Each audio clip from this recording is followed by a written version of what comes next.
Hey, what's up YouTube? It's Brett James back again with another video, and today we got a little holiday Thanksgiving special. I want to give a quick moment and a quick shout out to everyone that watches my videos and everyone that's been supporting the channel. Thank you. I'm supportive of all you guys, and thank you guys for always supporting me, and just keep putting out great content. Thank you guys so much for watching though. Alright, so now that we got that out of the way, I want to hop right into the video. Now, this is nothing new to the NBA, talking about playoff seeding, schedule changing, all of that good stuff. Now, I'm just going to specifically be talking about the playoffs. The NBA for the last, since Michael Jordan has retired, the competition level in the Eastern and Western Conference has been very, very significant, with the West being more dominant basically every single year. Of course, the East comes out on top, but when we're looking top to bottom, 16 teams in each conference, the West has consistently always been better. And the NBA is also not just trying to reduce the NBA schedule and the NBA season as a whole. They're trying to get the best competition and the best ratings out of the playoffs and out of the NBA finals, which is ideally what you want, not just for the consumers, but for the players and as a whole. You don't want to see two teams that are good, but maybe not the two best, going ahead in the NBA finals. That's what the NBA is trying to get. They want the best. So they've been coming out lately with a lot of rumors about the types of playoff seeding that they're going to be, or just the different types of format, and I want to go over a couple of them and then just tell you which ones I like and which ones I honestly think are best. Alright, now all of these changes, if they were to take effect, not only do you need 2/3 of the league to vote in favor of whatever it is that they promote, but you also are not going to get it started until the 2021-2022 NBA season, so that's still a good 2 years away. But first one that came to mind was reseeding the playoffs. The NBA would rank the 4 conference finalists 1 through 4 based on regular season record, but this proposal would maximize the chances that the 2 best teams meet in the finals rather than the conference finals. And you're saying, okay, we want the 2 best teams in the NBA to meet. So if that's Houston and, Milwaukee, and, granted that is Eastern Western, but still, you want the 2 best teams to maximize. I'm all for that, and I like that idea. Now, the midseason tournament is the next one I'm going to be talking about. That one I'm very indifferent towards. I really don't like that one. Let me just give you the quick rundown. The midseason tournament involved all 30 teams between Thanksgiving, which is today of 2019, and Christmas. Obviously, this is just a proposal. Now, this idea I really, really don't like, because it's giving teams that are non-contenders, and everyone knows who the non-contenders are, to really have a chance. And I get that the whole point of this idea is that to promote less tanking. You don't want teams the last 6 weeks, 8 weeks of the regular season where they know that they're just going through the motions, they're just going for lottery picks at this point. And even though this is between Thanksgiving and Christmas, we still all know the teams that are honestly non-contenders, the Wizards, the Hawks, teams like that. My thing is, look, let's say a team like Washington gets hot for a week, right? Their offense is putting up 130 points somehow, right? And they end up beating, a semi-good playoff team like Indiana, right?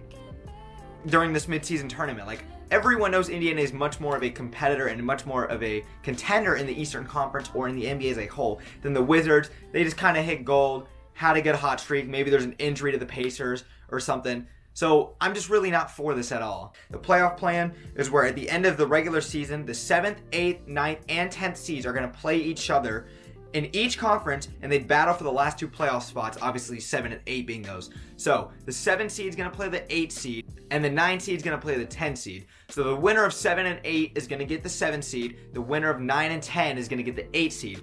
My problem with this is that you're going to take away whoever that 7 seed is for, the good months that they played. Let's say they lose that game, or they lose the 2 out of 3 that they play, whatever the format is in that sense.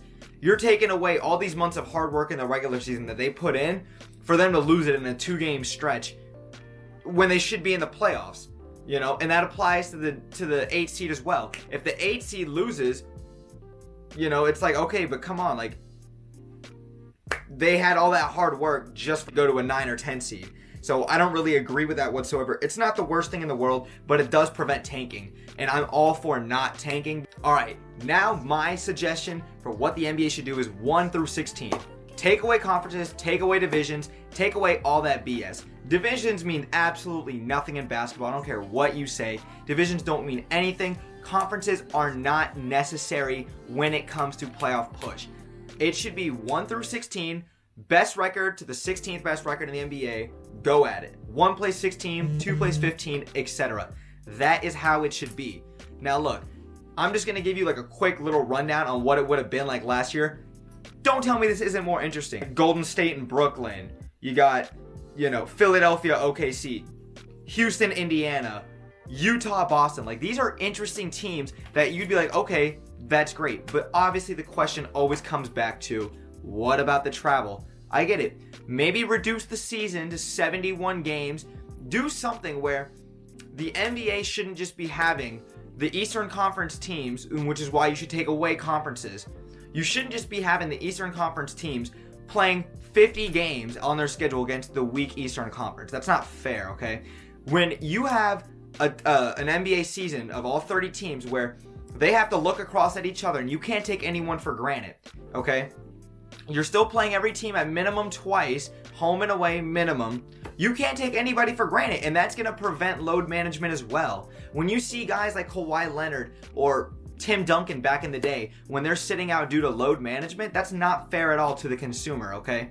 The end of the day, the NBA is an entertainment and it's a product that they're giving out to these fans, okay? So look, what I'm really just trying to say is, man, look, no one wants to see a sub 500 team in the Eastern Conference just get in because they're in the East. Nobody wants to see that just for them to get blown out in the first round, okay? But with 1 through 16, you're really promoting the idea of every NBA team on watch. And like I said, with the whole load management thing, players aren't going to be load managing as much.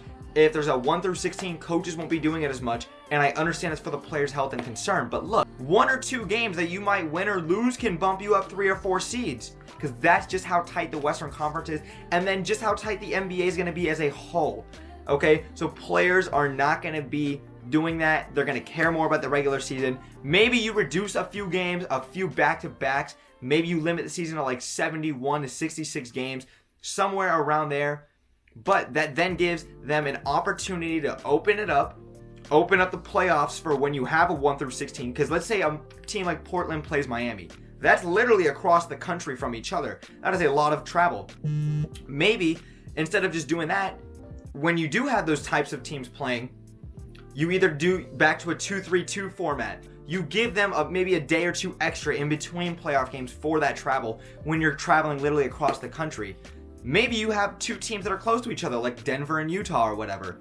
But I just think that 1 through 16 is so much better, not only for the players, for the consumer, for the ratings, everything. You're gonna get the best out of the product, and you're gonna get the best competition from these players night in, night out, not just in the regular season, but also in the playoffs. Alrighty, that's it for today's video. Thank you guys so much for watching. Happy Thanksgiving again. Enjoy it. Thank you guys again for your support. I'm thankful for each and every one of you guys. Let me know what you guys think about the NBA playoff seeding, the schedule changing, load management, just everything I had to say. I want to hear what your guys' opinion is on it, because I feel strongly about the 1 through 16, or maybe another thing I had mentioned, but I definitely think there does need to be change within the NBA, and that's why it's always a growing process. Thank you guys so much, and I'm out.